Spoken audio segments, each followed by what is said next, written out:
Welcome back to another video, everyone. In today's video, we're going to be setting up this Gear4Music electric acoustic guitar. It's got no model on it or no serial number, so I'm just assuming it's just a standard acoustic guitar. It does have this EQ7545 thing here. I don't know if that is in any way telling of the model number, but regardless, the first thing we're going to do is just de-string this. I would have done the truss rod and everything, but as you can see, the lower string, like the bronze windings around the steel core, has come loose when I was playing. So I'm just going to take it off, and the first thing that I'm going to do is clean the frets, because they are not in the best of shapes. Even when I bought it, it wasn't in the best of shapes. Gear4Music isn't the best brand. I think I got this guitar for £50 retail. So not much you can expect on other previous experiences I have, and me and my friends have had as well. They don't prove to be the best, most reliable brand, but whatever, it's how it is. So I'm just going to string this up, and then I'll get back to you when I've cleaned. Oh yeah, and I need to oil the fretboard, and then when I've start to polish the frets. I got the strings off and I cleaned it up. It was a grubby fretboard. I'm just gonna graphite up the nut and the bridge, and then the nut. I don't know if you really need to do the bridge, to be honest, because it's gonna be right here anyway. I don't know. It's not like there's gonna be loads of friction. Use a nice mechanical pencil, because usually when you get up to the E string on the nut, and also I guess on the bridge here, you don't actually get very much graphite in the actual slot. You just get it around it because it's so thin. So yeah, I would recommend that. Not that exactly it really matters in this guitar, because it doesn't actually go that out of tune. It goes flat when I've left it for a while, but like it goes uniformly flat. There's nothing like terribly out of tune. So yeah. Okay, that's all graphited up. Yeah, this guitar was a grubby guitar, and I've noticed, I don't know why, but certain guitars attract more dirt and grime than others, and I really don't know why. Like some guitars, like the fretboard and just like the lacquer, I don't know if it's like, on the back of the neck, it will just like get loads of hand and finger skin and dirt. I don't know what it is, and I don't know why. I know my 12-string guitar is notorious for that. It's always just like collating so much grime. I don't know why. Yeah, this guitar, I don't even know when the last time I restrung it was. It was like a very long time ago, and the strings I did put on it, it was quite bad. The E string was a B string because it snapped, and I had to I think it was an electric guitar string as well, so it wasn't even like that good. And also the G string as well, I think it had also snapped. So I was using a electric string, which that actually mattered because it wasn't the bronze coating over it. It was just the nickel or whatever it was. Not that I'm not sure if it really matters realistically. Like, I'm sure there is a difference, but like it's not like super apparent. I've never oiled up this fretboard either, so I could possibly get away with doing a second one. I don't know. And I'll do the bridge as well, actually. I guess that's wood. It looks wood. I don't know if getting that on the piezo, because the piezo is just under where the bridge is. I don't know if that'll affect it or something. I don't know. It doesn't look anemic in any way. It doesn't look like it needs to be oiled, but I guess I will anyway. Just for insurance sake. I mean, I think it is taking, so. Oh god, all the paper. I don't know what paper I'm supposed to use, because when I use just normal tissue paper, it gets all like it starts ripping and getting all over the guitar, and then I have to clean it again, and I don't know what I'm supposed to use. I guess you could use like the blue towels. Yeah, that is completely soaked up. This isn't soaked up. Well, actually no, it is. Yeah, that is completely soaked up. It's not even. It's a little bit moist. I might put like just a little bit on there. Oh yeah, like the blue towels. I don't know if anyone else knows what I'm talking about. Like at school, we had these blue towels to clean up the desks with because of coronavirus and everything. I guess that they would, because they don't absorb anything. They're not hygroscopic at all.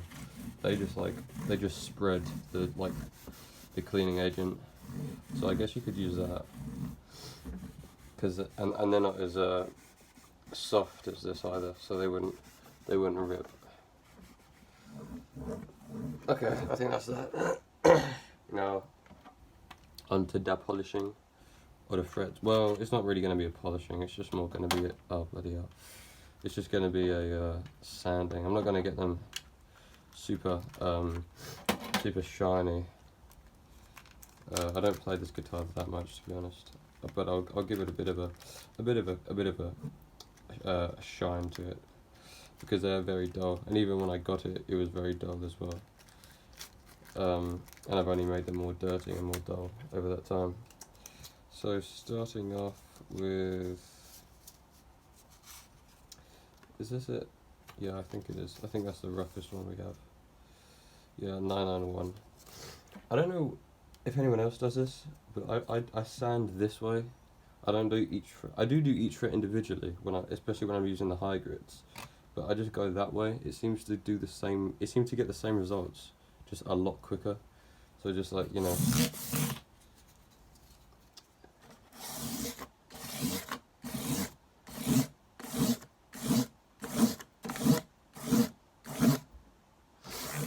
And you see, it's taking off material. It's taking off the oil as well that was on there. I think that's just excess though. I don't need to worry about that. So I'll just do that a couple of times over, and then I'll go a bit more in detail with the other ones. This makes an annoying sound, so I'll see you when I'm done. The frets are now a lot shinier. They're not like glass. I never really showed them how dull they were before, so maybe you can't tell the difference. I still have music, so I forgot to turn that off. Yeah, they're not shiny. I just sanded them all down, and now I'm going to string up Diodarios, phosphor bronze, 12s to 32s. Oh, look at that. Some branding of the O-Port A, and look at that. The polish that I have. Okay, yeah, regardless. I forgot, I don't know, yeah, I was looking at the guitar, oh, bloody hell. I was looking at the guitar, just before I started setting it up, just so I know what I wanted to do to it. And I shouldn't have actually graphited the nut, because I realised I'm going to bring, sorry, I shouldn't have graphited the nut due to the fact I was going to sand it down a little bit. It seems to be a little high, particularly on the E and the D strings. So I was just gonna make it a little bit more lower, just to make it just that little bit easier to play. So I will. Oh yeah, this is gonna be difficult to hear to listen to. I'll string this up, and then I'll probably do the truss rod, and then I'll do the nut action. So see you in that. I've strung the guitar up now. The only thing I have to say of note to this is don't cut the ends off, because if they snap, then you could possibly salvage them if you don't cut them off. And also, for the higher strings, For the high strings, this is a thing that I got from Robert Baker, if you watch him, is to, instead of, how am I doing this? So, to wind the lower strings, particularly the lower strings, the ones that aren't, don't have the windings on them, is to wind them up, not down, because that's supposed to help with, help keep it in tune. For some reason, I don't know why, but that's what he says anyway. Now I'm just going to do the neck action. So using a 12 thousandths of an inch feeler gauge, as always, holding down the 17th fret. I will see at the 7th fret.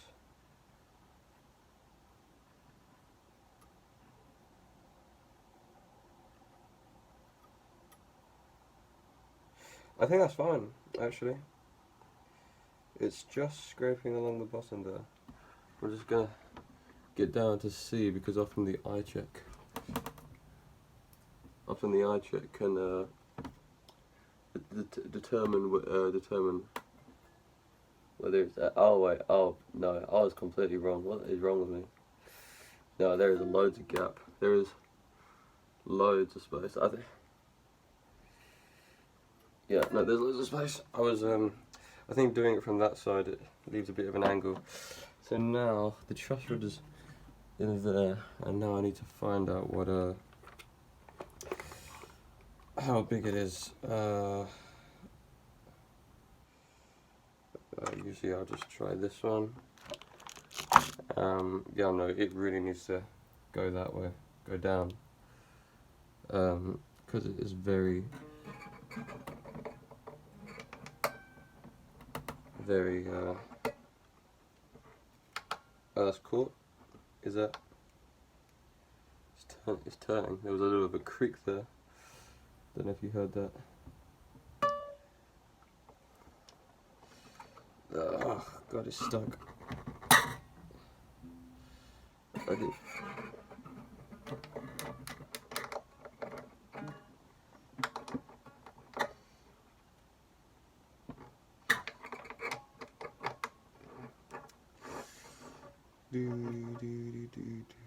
Oh, bloody hell. It didn't go in all the way. This is going to take a while. I'm just going to waste your time, so let me just do this off camera. Because it's not going to be an easy fix. I'm going to have to turn that a lot. And with these strings in the way. Actually, let me just loosen them. It's going to be a nuisance. So, see you when I do that. And then I'll do the nut action. I did the truss rod. It's really tight. Like, it's the tightest I've ever had it. And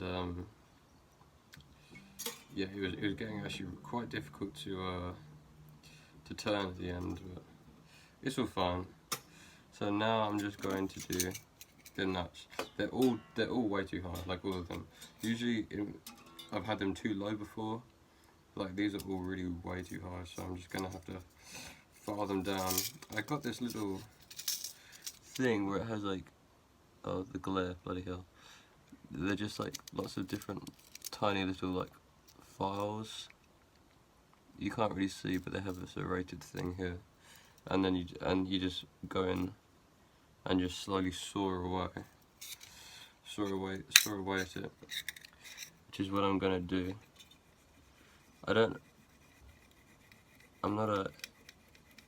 I've not actually done this before, working with nuts, but I heard that you have to be very delicate. I heard that it can go wrong quite easily, but I won't go wrong, because I'm sure I'll be fine. And if you're wondering how to check the truss rod, the nut, you'll often hear to press down at the 3rd fret and see if there's a little bit of movement at the 1st, and you can see that that's way too much movement. What's happening? That's way too much movement. As well, this one, that there's a lot of movement there. they've all got too much movement. Alternatively, you could get a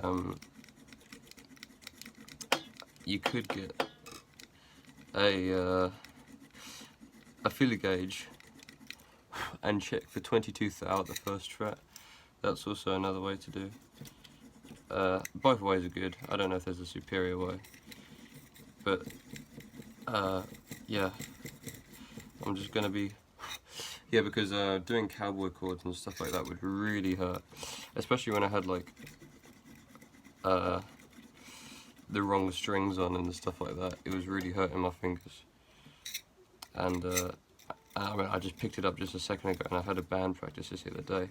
My fingers, like for the whole day, my fingers are still hurting, and yeah, playing that really hurt my fingers like severely. But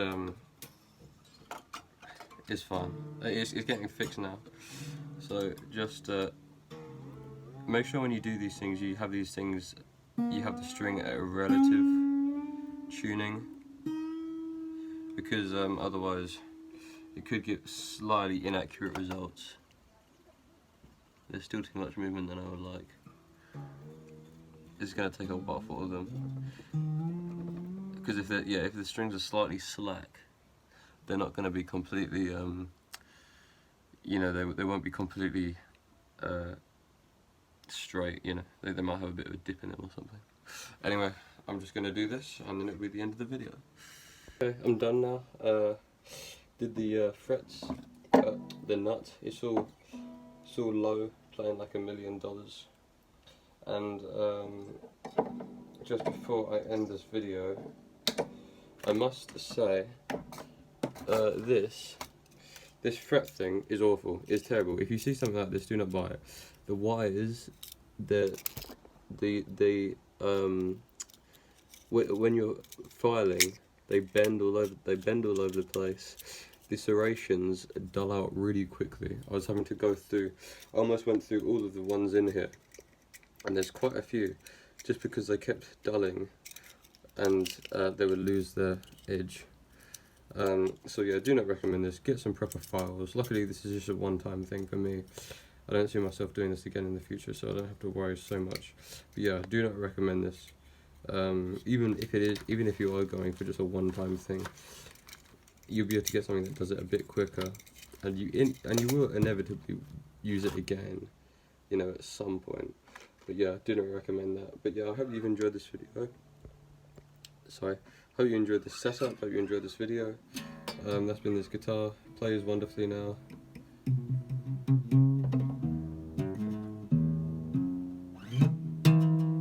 Alright, thank you for watching. I'll see you in the next one. Check all the links in the description, like, comment and everything, subscribe.